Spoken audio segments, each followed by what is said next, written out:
Welcome to Blue Talks.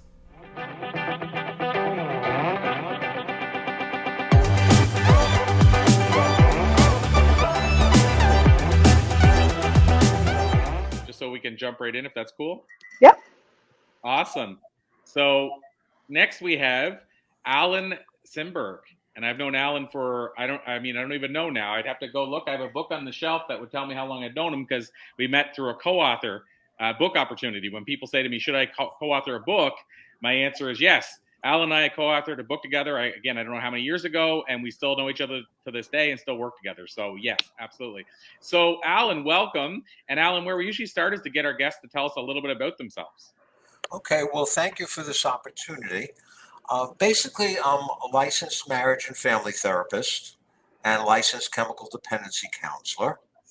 I meet with clients virtually for the individual counseling, family, and couples counseling. And I'm also in the process of completing an e-learning program that I'll be marketing to addiction treatment centers. Nice. I love that.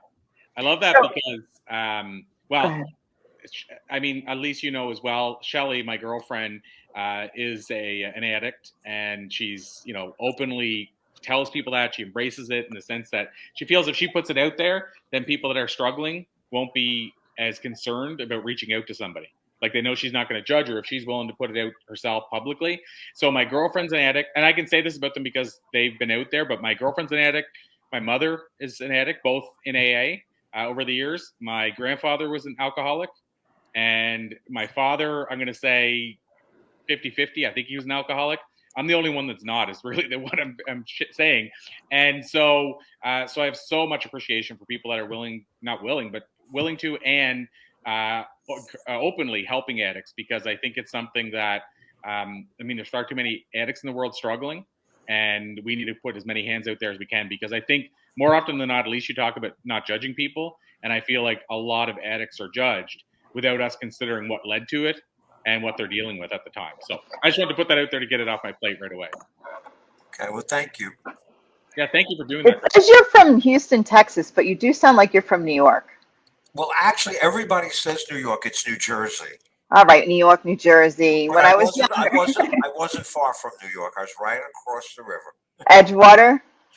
Bayonne. Oh, Bayonne, the other bridge. yeah, and I was born in Jersey City, and I lived there till I was 12. So. Okay, well, you still got. You're definitely not a Texan, as far as your speech is concerned. I said the book that Alan and I met through, and everybody knows that I'm all about details and facts. Like, in other words, if I put something out there and I say, I don't know how long it's been, then I want to come back and answer that question. And so it was 2014, Alan. It actually seems like further than that to me now. And like those years, like it seems like it was like 2010 or something. But based on Amazon, it says it was 2014. So Alan and I have known each other now, I guess, 7 years. And what book was it? It was called Share Your Message with the World. It's put together by a gentleman named Tony Gambone. Is it Gambone or Gamboni? Gamboni. Is it Gamboni? No. Yeah. Oh, Gamboni? Is it? Well, I'm asking you. I think it's Gambone. Yeah, I kind of do too.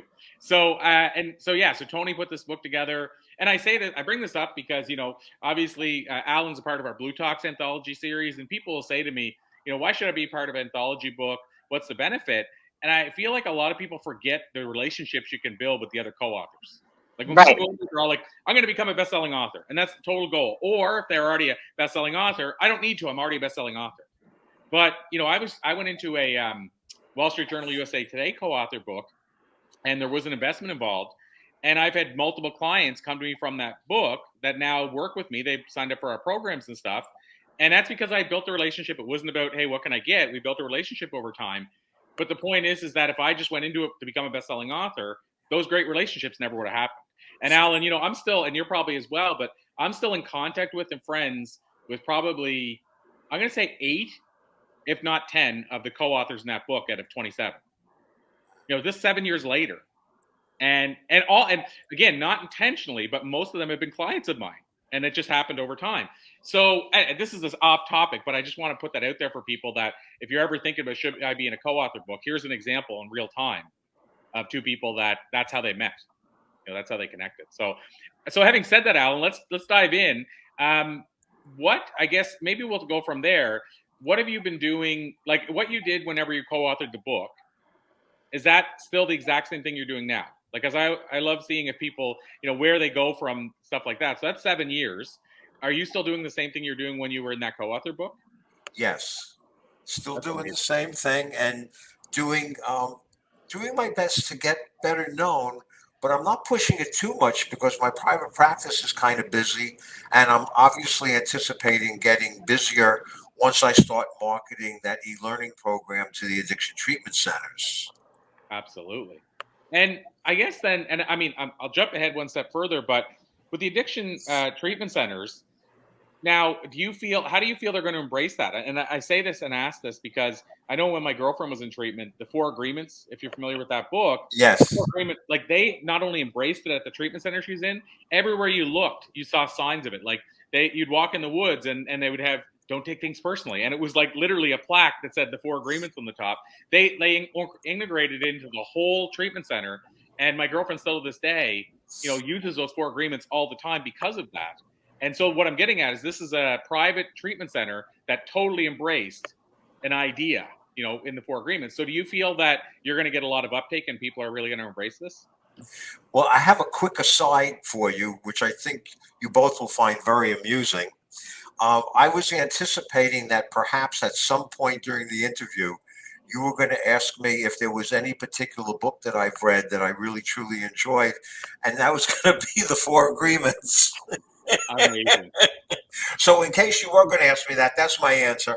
But I think it's kind of interesting that you said that, and that's what I was. It's like, oh, he read my mind. Well, we'll say it definitely wasn't a coincidence. Yeah, right. So to answer your specific question, I've had some preliminary conversations with maybe 1 or 2 treatment centers, and they said that there isn't anything like that that's available to people. And one of the things that makes that e-learning program so attractive is it's not competition with the treatment centers. It adds to what the treatment centers will be providing to the clients. I love that. Yeah, and I feel like that's why I was asking that, because I know, obviously it's like high schools, right? There's a resistance to certain talks and certain speakers for different reasons. Like, for example, if a speaker comes in and somebody else sponsors them for something else, then the school might say, well, we can't have you in here because you're sponsored by somebody. I know there's certain times rules. And I know with treatment centers, if it was overlapping what they're doing and they would see it as this is going to, remove the people from what we're doing in person and make them think I can do it all at home or what have you, then it might be a conflict. But in your case, like you say, it's actually supplemental. Like the 4 agreements book isn't obviously, this treatment center she went to, I think it was $30,000 a month. It was something crazy like that. Well, obviously a $10 or $20 book isn't replacing the whole treatment center, and they know that. And so same idea, like if it's a compliment, regardless of what the price is, I feel like they'll embrace it. And so it sounds like you've already flushed that out and they see it as a compliment. Yes. That's awesome. Yeah, like I said, I mean, that's the important work. Like this is another side of things we don't talk about often here, I guess, at least. But, I had somebody I interviewed the other day, Ken Honda, and he talks about happy money. And he defines happy money as this lady. He met this lady in Japan who asked him to see his wallet. And she basically started rifling through his wallet and said, good, you have happy money. And he's like, what does that mean? And she said, the money you're earning is passion money. Like you're earning it by giving great value. And that's always going to be happy money. And I feel like when we're doing something that serves other people and we can make a living at it, that's happy money. And I feel like what you're doing is happy money. That was a long roundabout way to say, I love what you're doing because it's serving people at the same time as earning a revenue. And I would also add, in addition to it being happy money, it's also ecstatic money. Because I just can't even put the words to how much appreciation I get hearing that whatever information I provide to clients has been helpful. That's really for me what it's about. Helping people help themselves. Yes. and know that they can do it, and knowing that there's answers, that I they're not get you. stuck. That tickles me inside. That's what brings up that giggle, the internal giggle. It's like, yes, you got it. You know, like, okay, now go be fabulous. Whatever that means to you. Like, I'm not tied to that. Go be you. Yep.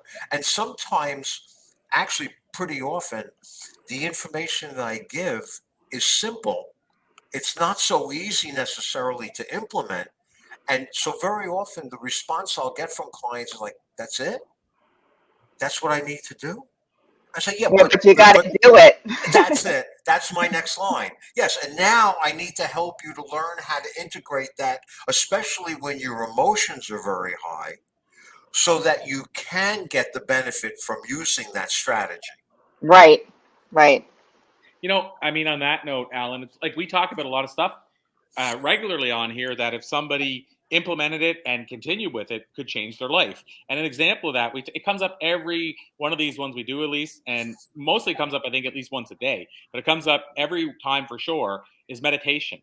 And I do believe what most people say. I've done enough interviews with people that meditate to believe that if you meditate for 15 or 20 minutes in the morning and 15, 20 minutes at night and do that and don't stop, it will absolutely change your life. Absolutely change your life. And it's simple. 15 minutes, 20 minutes, 15 minutes, 20 minutes. It's simple, but that doesn't mean it's easy to do. Like religiously do and make it a habit. That's another thing altogether. So Well, like stopping and taking a deep breath. You know, I mean, there's a lot of things. Drinking 8 glasses of water if you happen to be in a, you know, in a country where you can. Like, there are things like we can know it, but just because. Okay, so I use an example: dental floss, right? Dental floss works, and the beauty about dental floss is that as soon as you start using it, it works. It doesn't matter if it's been sitting in your drawer for a year. Like the day you start using dental floss, it'll start working. But just because you know dental floss works and it's sitting in your drawer, it's not gonna. It doesn't. It's not just because you know it works and you don't use it, it won't work. And it's like EFT, right? Tapping, an emotional freedom technique. It's like dental floss for emotional plaque. But just because you know you can and it's at your fingertips, it's right here. But just knowing it is not enough. I agree. Absolutely not. And that's, I mean, again, that's the world great struggle, right? Like you have to make it a priority. If you don't make it a priority, like it's just like I don't have time to meditate. I don't have time to floss my teeth. Yes, you do. But as soon as you do, the beauty of it is that there's no, it doesn't ever expire. No, 100%. Right? So the soon as you start using the dental floss, it'll start removing that plaque. As soon as you start meditating or using EFT or using a different modality, it will start removing the emotional plaque. Absolutely. Yeah. 100%. And then also to follow up on that idea of I don't have enough time, I'll tell people, you know, it doesn't have to be 10 minutes. Start with 2. Yeah. Start with, you know, just get started, because then what you're actually doing is you're getting into something called momentum. Right. Absolutely. Yeah. Or a habit, right? Building a new habit. Yes. Yeah, I feel like too, you'll see well, here's a great example. How I discovered meditation, and I still miss the days. Like today I missed a day, and I don't beat myself up when I miss a day because I'm still every day going, oh, but I got to get back on the horse though. Like I don't forget that I got to get back on the horse. But how I discovered meditation was through yoga. So I went and did yoga, which by the way, I wasn't sold on either at the time, but I wanted to fix a balance problem and it was my last resort and it did work. But what I noticed was the best part of the yoga for me was that last minute in Shavasana, when you're in silence. And all of a sudden, somebody said, you should meditate. And I said, what's that? And they explained it. That's Shavasana. That's not meditation. That's Shavasana. But I was doing it 1 minute at the end of a yoga practice, and it impacted my whole day. So to your point, Alan, that high and that feeling you're going to get from meditating for 2 minutes, if you, like you said, only need 2 minutes or 20 seconds, whatever it is, what you're going to get from it, if you keep religiously doing that just 2 minutes a day, you're going to want more of that. That's what's going to make you find the time. Yes. You got to start somewhere. Yes. Yes, and of course, one of the other benefits of that is once the person starts to see that there are benefits, they're more inclined to continue. Right. Absolutely. So I have a personal question for you. You can choose to answer or not. I'm curious as to what inspired you or what events in your life sort of propelled you to go into this side of helping people in their lives, addiction, marriage, helping people with their marriages and that sort of thing. Was there something that happened personally in your life that actually kind of, you said, okay, this is the direction I'm going to go because I was there and I want to help somebody get through this? Or, marriage, what was it? with their marriages and that sort of thing? Was there something that happened first? I was listening Is to that the you? I was listening to the feedback. Direction I'm going to go. There's I can still hear Me you or asking. you? I can still hear you asking the question. Okay. Well, actually, it was something that happened when I believe it was somewhere around 7 or 8 years of age. Okay. I was sitting on the piano bench in the dining room and I heard my parents talking. And my father was telling my mother that one of our relatives was coming over because she had a problem and he wanted to see if he could help her. I remember at that exact instant, I thought to myself, I want to do that someday. That's amazing. And then when I was going to grammar school at that point, I would come home for lunch and there was a TV show on where a therapist was helping people. And I remember seeing that TV show and I would sit there and think to myself, how does that person know what to say? And I decided I was going to watch that show every day and learn everything I could. And that's really what brought my attention to the idea of that's what I wanted to do. And then, of course, I had other experiences in my life where, let's say, for example, classmates would come to me and ask my opinion. Maybe I would say things when I was with my family, and they would say, "Wow, that's really interesting. You said that." Mm-hmm.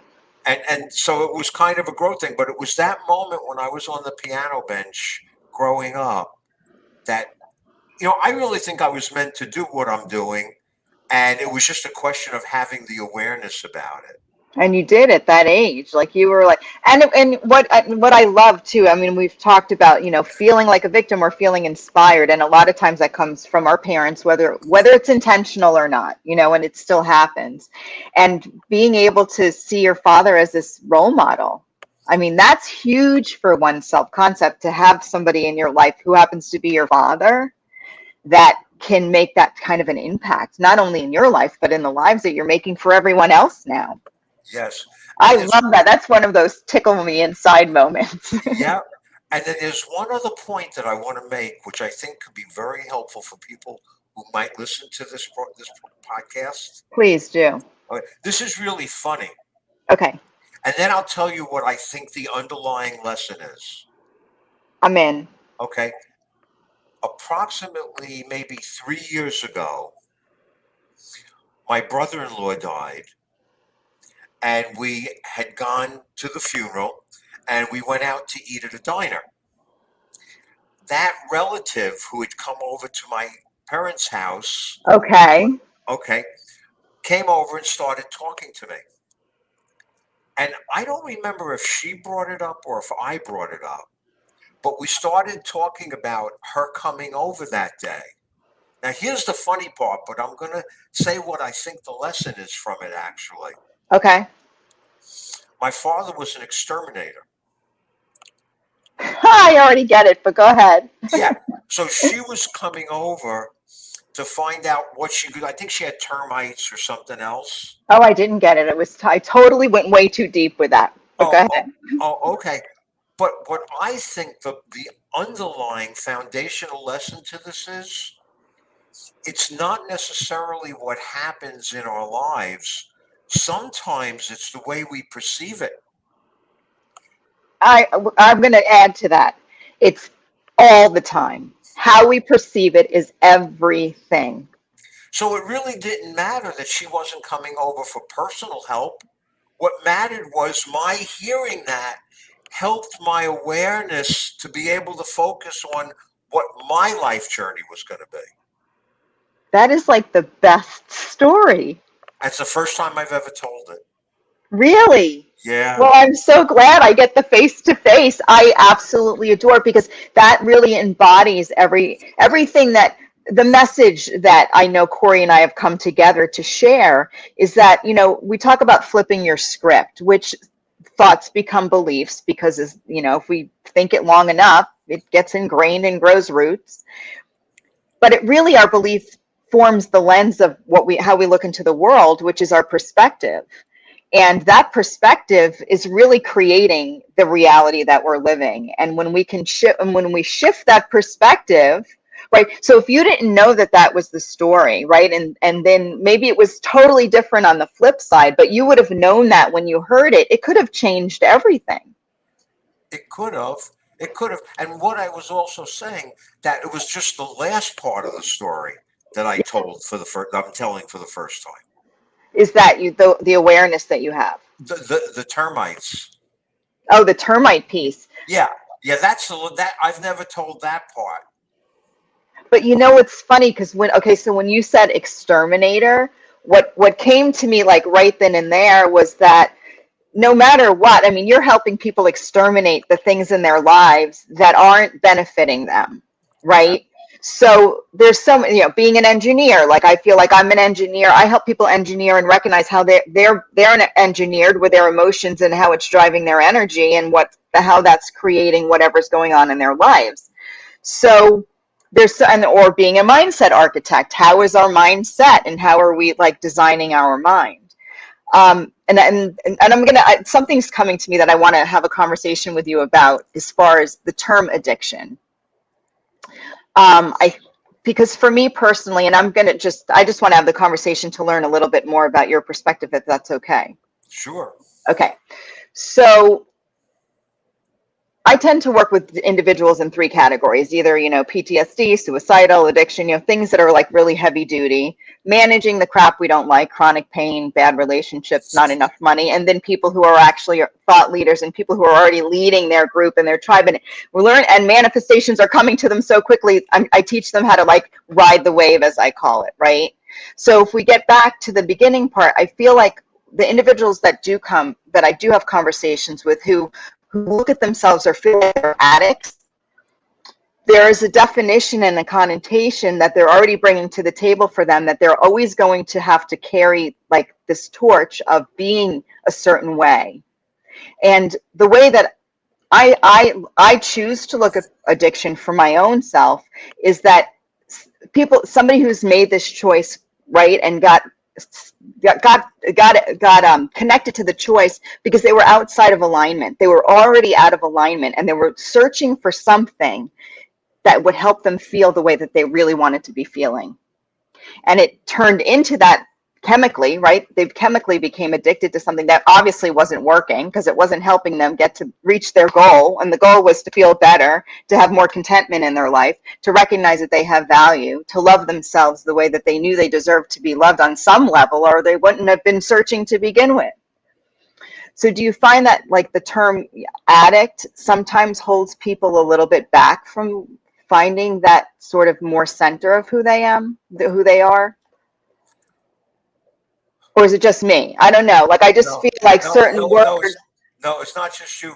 I'm thinking about all the different ways I can respond to your question. It was a big, long question, long-winded, but the bottom line is I feel like the term addict sometimes holds people back from having the freedom of just being. They're so on guard. Well, I think that happens more often than not. Okay. That the term addict holds people back. Mm-hmm. And whenever I speak with people who I say have either a chemical, an alcohol, or a drug challenge. Okay, yes. I always talk about the difference between labeling and describing. Thank you. Yep. I'm gonna cry because I think it's so important. Oh yeah, I think it's essential. Mm-hmm. It's essential. And what I explain to people is that if you consider yourself to be an addict, you're saying that's what you are. And if that's what you are, how can you possibly change it? And then with some humor, I add in the example, if I'm talking to a male, I'll say, well, you're a man.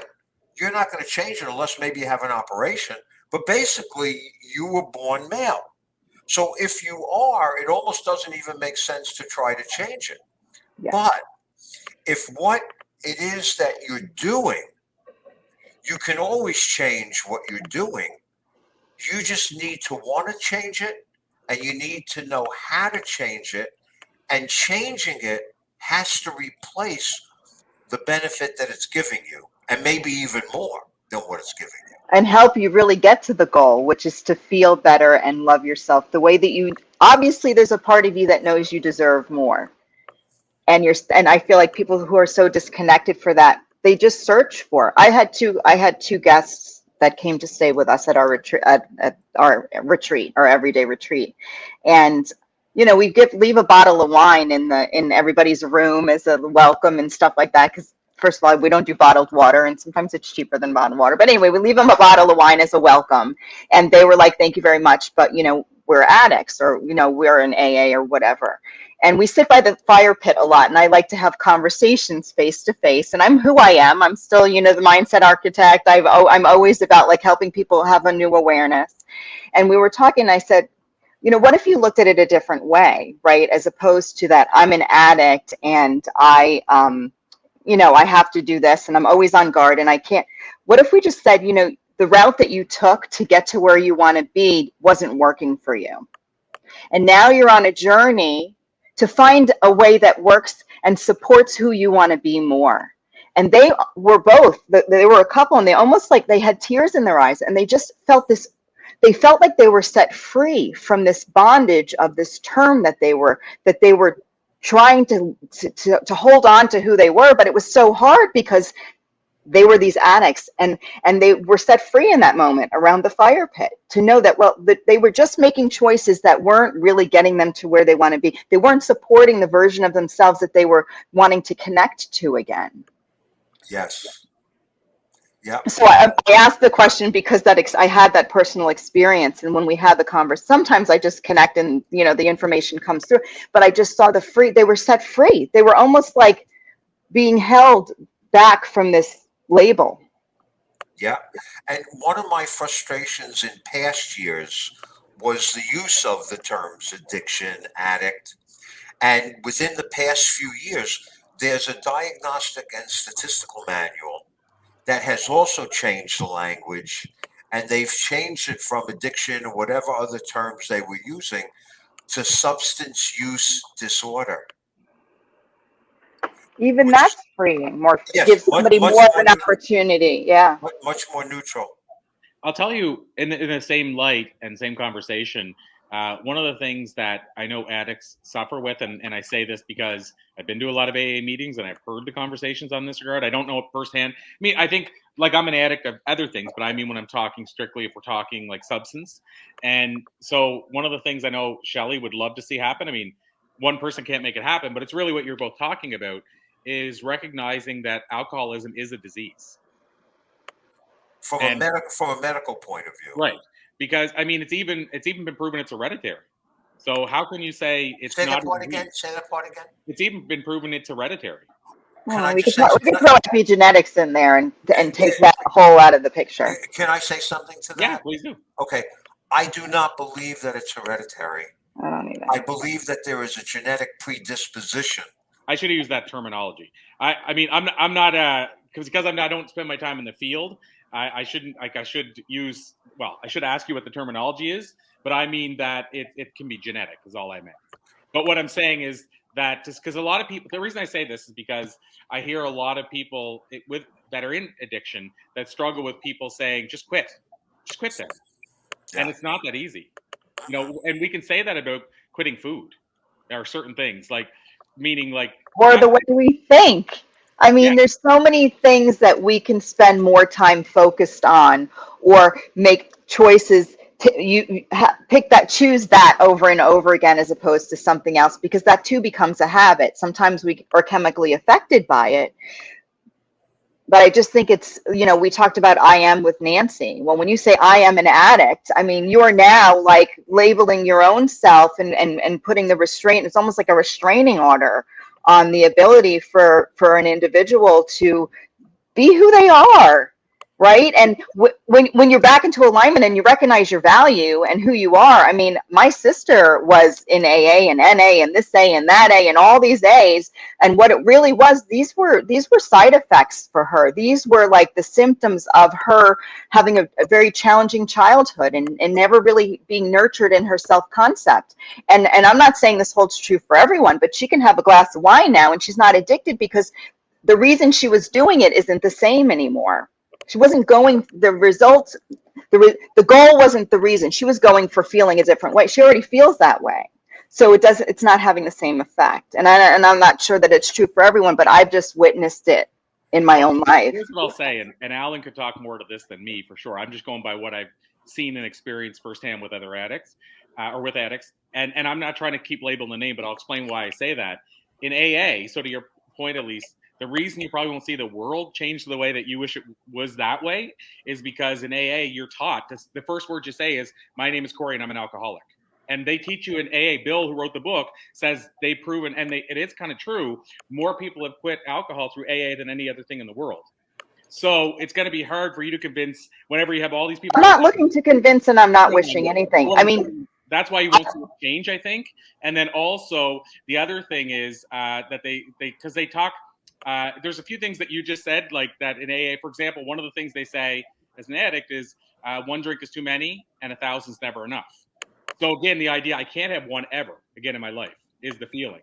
So the things that you're saying, you'll probably never see happen because AA is the biggest organization teaching this, and they read the book. It's not the only way, Corey. You just meant, and I'm not good with names, but remember you said that when you were a speaker, you got paid for speaking right away, and then you brought all this $25,000, and this guy who wrote, whoever had this, and everybody was like, you can't do that because this is the way it's always been done. Well, I'm just going to say, I'm going to just throw that right back at you because anything's possible, and I think that having this conversation with Alan right now is, you know, you're in it firsthand, so maybe we should ask Alan what he thinks. No, I agree, and I'll just finish off that by saying, Elise, when we talk about that, I'm not saying that there's not a million people that have quit drinking cold turkey.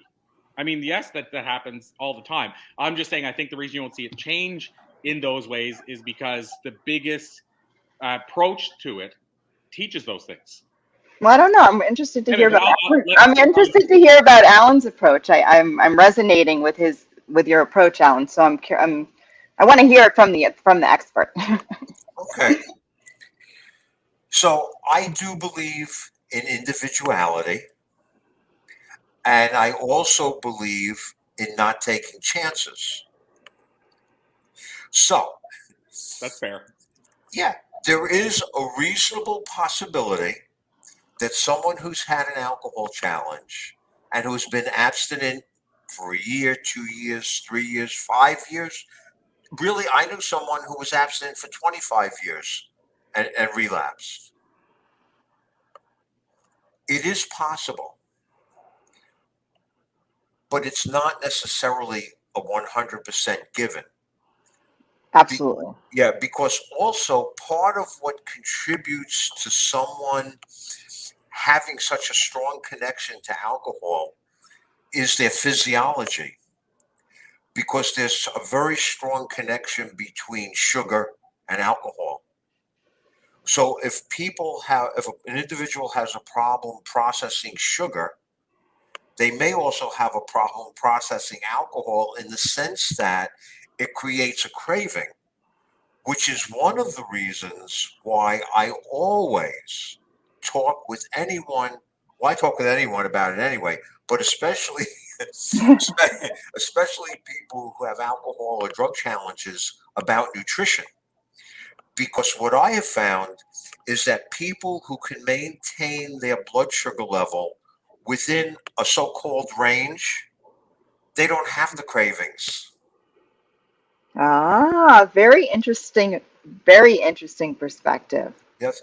In fact, one of the experiences I had was I had someone come to me several years ago, actually, and he was a binge drinker, which meant he would drink on weekends, certain weekends, large amounts. And he had been to many treatment centers. He was inpatient treatment, outpatient treatment, all kinds of treatment. Like you said, AA, right? Okay. Any A. Give me an Yeah, A. Pick an yeah, A. yeah. So, and he was like in his 50s. Okay. I started talking to him about nutrition, and he looked at me like I was nuts. He said, "No one's ever talked to me about this. Like, are you trying to tell me that if I change the way I eat and I follow the guidelines that you suggest, that can help me?" I said, "Yeah, I've seen it many times with many clients." He said, "You know what? I don't have anything to lose. The worst that will happen is I come back and go, it's a bunch of baloney." Okay. He followed my guidelines. Everything worked out really well for him.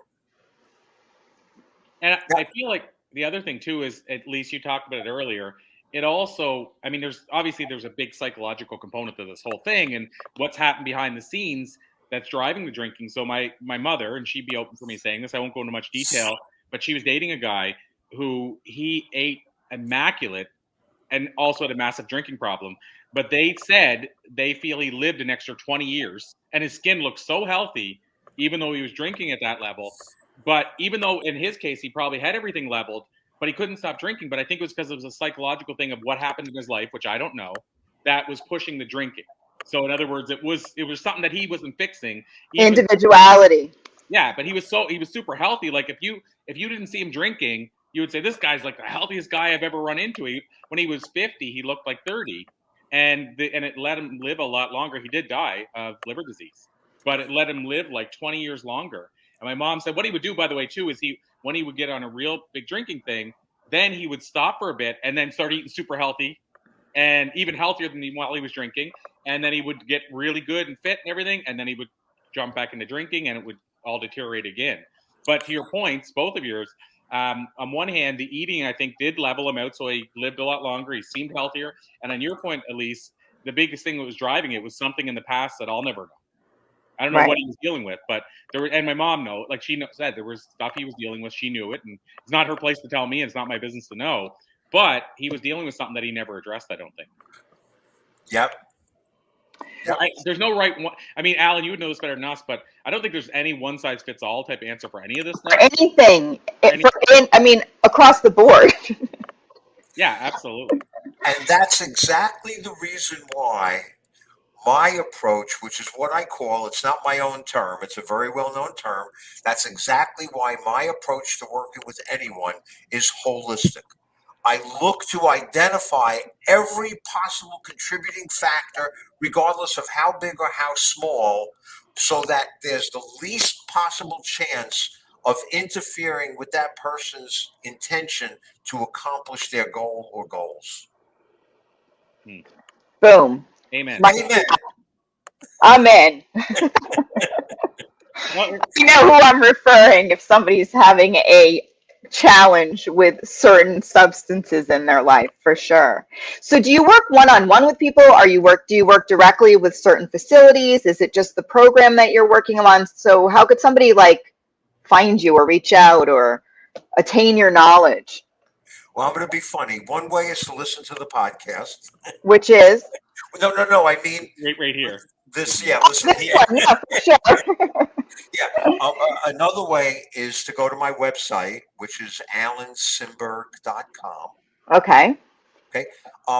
The other website that's related to the treatment centers with the e-learning course, it's almost complete, but it is accessible at this point. It's not exactly the way it's going to be.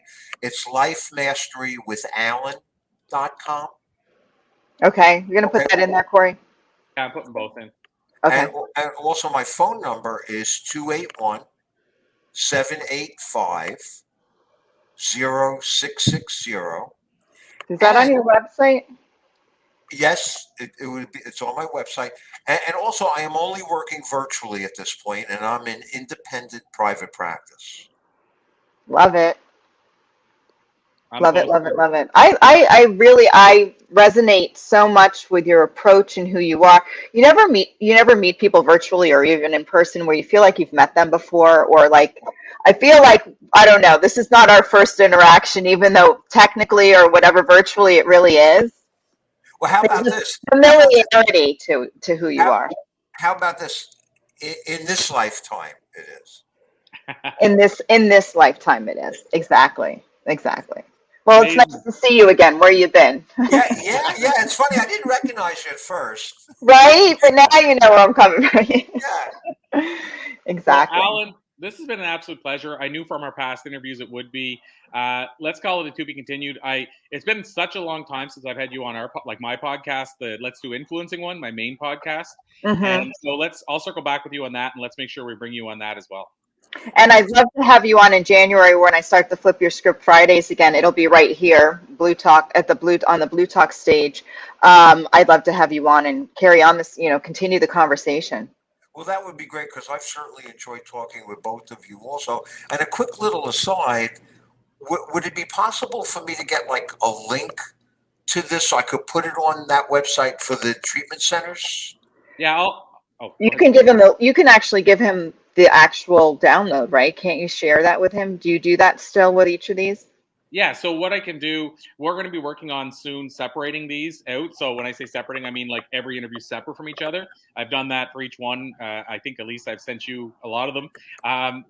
We missed the last round, I think. Corey. Last round we gotta get but yeah, so Alan, once we do that, I can send it to you as a separate link. But in the interim, there's a few different places I can send it to you. Like, so you can decide, but in the interim, we could put it up it's on LinkedIn Live, YouTube. So I can actually send you one of those links. Or right there on the Blue Talk. I would also that would be nice if you shared it on the Blue Talk Flip Your Script stage. And this way they can come back too and listen to other interviews here on the stage.